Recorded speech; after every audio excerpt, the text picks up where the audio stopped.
தாவீது பாருங்க, நானும் உம்முடைய மிகுந்த கிருபையினால. தாவீது ராஜாவானத மிகுந்த கிருபைன்னு சொல்லல, ஆனா ஆலயத்துக்கு போறத மிகுந்த கிருபை என்கிறான்.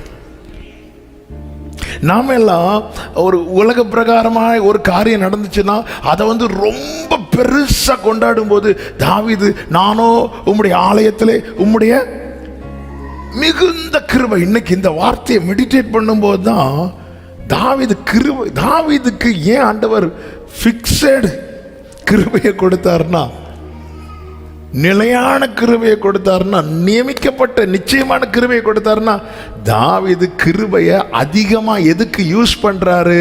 கர்த்தருடைய மிகுந்த கிருபைன்னா கிருபையை எக்ஸ்ட்ராவா யூஸ் பண்றாரு தாவீது.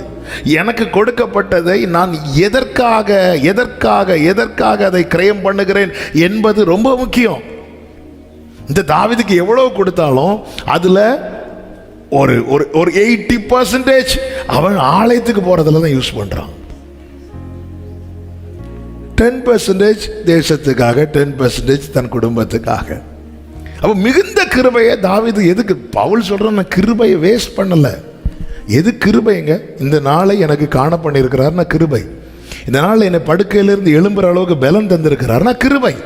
இந்த நாளிலே உழைப்பதற்கான பலத்தை தந்திருக்கிறார்னா கிருபை. நான் மிகுந்த கிருபையினால. அப்ப என் வாழ்க்கையில தேவன் தருகிற கிருபையில நிறைய நான் எதுக்கு யூஸ் பண்றேன்? அவருடைய சமூகத்துல. அதான் சொல்றார், ஒன்றை நான் கேட்டேன் அதையே நான் நாடுவேன், உம்முடைய ஆலயத்தில் தங்கியிருப்பதையே.